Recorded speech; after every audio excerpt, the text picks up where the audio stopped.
Salam hormat dan salam Malaysia Madani.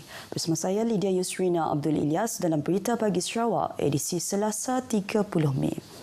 Aspek kewartawanan secara berhemah merupakan faktor penting bagi memastikan masyarakat terus menerima maklumat sahih tanpa unsur-unsur negatif yang mampu mengaburi persepsi umum demi agenda pihak-pihak tertentu. Pemimpin Sarawak Datuk Patinggi Tan Sri Abang Johari menegaskan dalam kebahasan bidang kewartawanan, pengamal media perlu mempunyai nilai etika yang tinggi dalam menyampaikan maklumat berita kepada rakyat. Datuk Patinggi Abang Johari memberitahu pada masa kini aspek sosial media dipenuhi dengan penyebaran maklumat yang bukan saja palsu malah mampu menjadi ancaman kepada ketenteraman awam. Justru katanya para pengamal media khususnya di Sarawak mempunyai tanggungjawab untuk memastikan pemberitaan mereka adalah berdasarkan fakta sahih sekaligus membentuk persepsi yang membina dalam kalangan rakyat. Berucap pada Majlis Jamuan Teh sempena Hari Wartawan Nasional Hawana 2023 peringkat Sarawak, anjuran Unit Komunikasi Awam Sarawak UKAS di Kuching, Datuk Patinggi Abang Johari memaklumkan beliau berhasrat untuk mengadakan satu sesi perkongsian di antara kerajaan negeri dan pengamal media tempatan. Jelasnya ia bertujuan untuk melihat bagaimana standard kewartawanan di Sarawak dapat ditingkatkan kepada tahap yang lebih tinggi selari dengan arus pembangunan negeri. Beberapa syarikat Republik Australia menyatakan minat untuk melabur di Sarawak memandangkan negeri ini mempunyai potensi yang tinggi. Duta Australia ke Malaysia Tuan Yang Utama Andrew Sloan berkata ia merupakan antara langkah dalam menyokong Sarawak melaksanakan strategi-strategi membangunkan ekonomi negeri ini ke peringkat yang lebih tinggi. We are very strong in technologies such as sustainable energy, green technologies, public transportation, tourism, etc. Beliau berkata demikian kepada pemberita selepas mengadakan kunjungan hormat terhadap Premier Sarawak Datuk Patinggi Tan Sri Abang Johari Tun Openg di pejabatnya di Wisma Bapa Malaysia di Kuching. Tuan Yang Terutama Andreas Lorna memaklumkan kunjungan yang berlangsung lebih 1 jam itu bertujuan untuk merapatkan lagi hubungan bilateral sedia ada di antara kedua-dua pihak. Sementara itu, Duta Besar Australia ke Malaysia, Andreas Lorne berkata Australia bersedia untuk berkongsi pengetahuan serta teknologi dengan Sarawak untuk membangunkan sektor pertanian negeri ini. Beliau berkata Austria mempunyai teknologi peladangan serta pertanian terkini yang mengutamakan aspek mampan. Dalam pada itu, Andreas Lorna juga menjemput Menteri Industri Makanan, Komoditi dan Pembangunan Wilayah Sarawak, Datuk Seri Dr. Stephen Runiutom ke Austria bagi menjayakan kerjasama itu. Beliau berkata kerajaan Sarawak mempunyai rancangan yang baik untuk masa depan negeri ini dan berpendapat Austria dapat menyumbang kepada pembangunan Sarawak dengan teknologi dalam bidang peladangan pintar, pertanian mampan dan pertanian organik. Andreas Lorna berkata demikian selepas mengadakan kunjungan hormat terhadap Datuk Seri Dr. Stephen Runiutom di bangunan Dewan Undangan Negeri Petrajaya Kuching.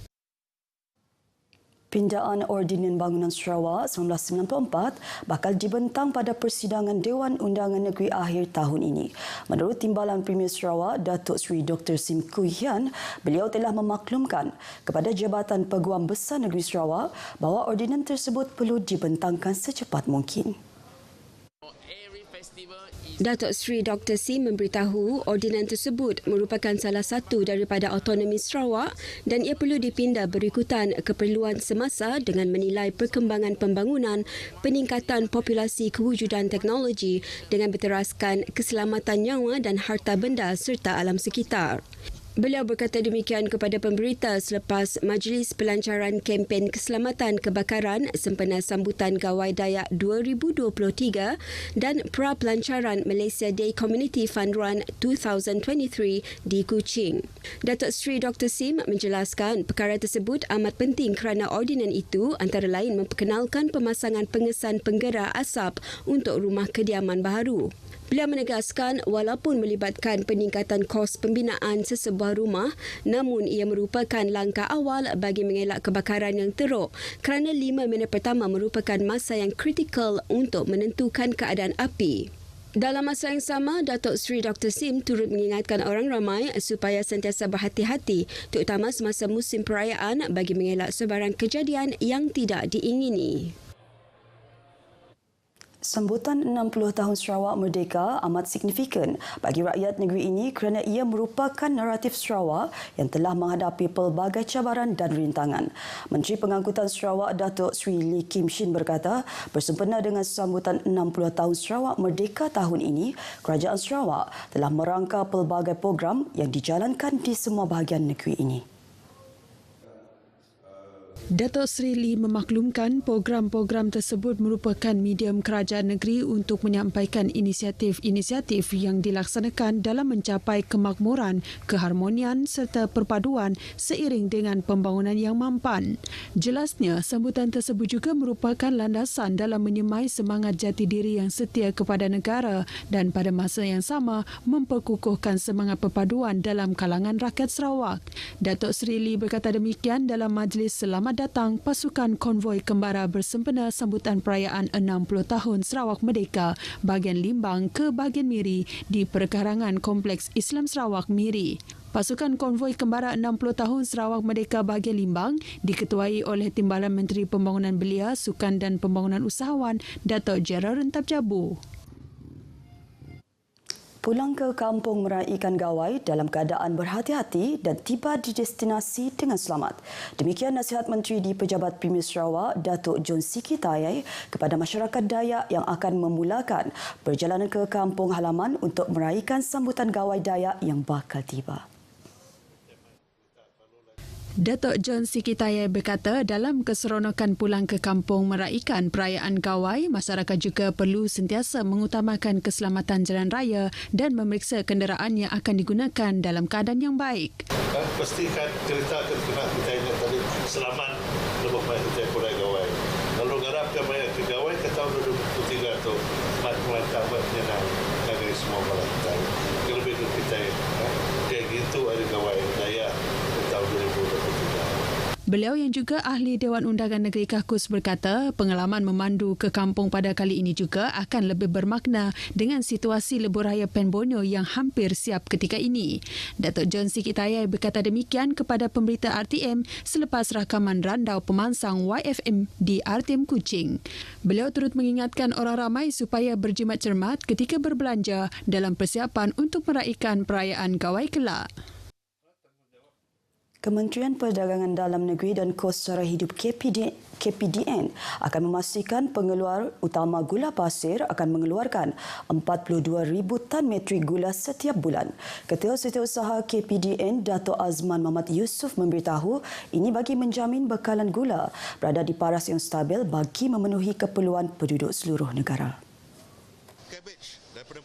Datuk Azman menjelaskan ketika ini tiada timbul isu kekurangan bekalan gula walaupun terdapat aduan yang diterima di beberapa premis berikutan berkemungkinan setengah peniaga mengawal bekalan gula sementara menunggu penghantaran bekalan gula yang baharu. Sebenarnya kita mengatakan pada pihak pengeluar gula pastikan cukup seluruh Malaysia 42,000 tan metrik sebulan dengan harga seperti mana harga yang ditetapkan sebelum ini iaitu RM2.85 untuk gula kasar tu dan juga RM2.95 untuk gula halus. Datuk Azman berkata demikian ketika mengulas dakwaan sebuah pasaraya di Bintulu yang menghadkan jualan gula di kawasan tersebut. Beliau berkata demikian pada satu sidang media selepas merasmikan skim harga maksimum musim perayaan SHMMP Hari Gawai 2023 di sebuah pasaraya di Batu 6, Kuching. Datuk Azman memberitahu bagi tempoh tersebut kira-kira 200 pegawai penguatkuasa telah ditugaskan di kawasan panas di Sarawak bagi memantau serta menangani isu kenaikan harga barangan pada musim perayaan ini. Pada program tersebut, beliau turut melakukan tinjauan harga barang dan berpuas hati dengan kerjasama yang diberikan oleh peniaga yang menyokong SHMMP Hari Gawai 2023. Skim harga maksimum musim perayaan di Sarawak yang berlangsung selama 7 hari membabitkan 8 jenis barang harga terkawal iaitu ayam tua hidup, kepak ayam, bawang putih, kobis bulat import, ubi kentang import, kinzer hidup dan daging kinzer. Jabatan Bomba dan Penyelamat Malaysia JBPM Sarawak telah melancarkan kempen keselamatan kebakaran bersempena sambutan Hari Gawai Dayak 2023. Pengarahnya Datuk Hirudin Rahman memberitahu, selain daripada kesiapsiagaan operasi kebombaan, kempen kali ini turut menekankan aspek keselamatan bangunan.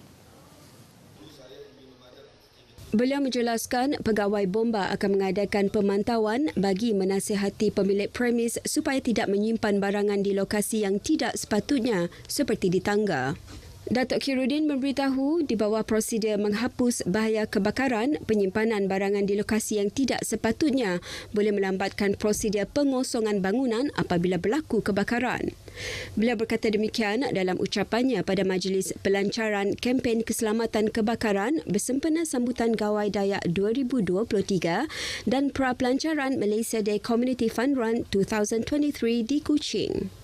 Dalam pada itu, Datuk Khairuddin mengingatkan orang ramai untuk menyemak semua pendawaian yang lama sama ada di kediaman atau premis perniagaan untuk mengurangkan risiko litar pintas dan kepanasan yang melampau.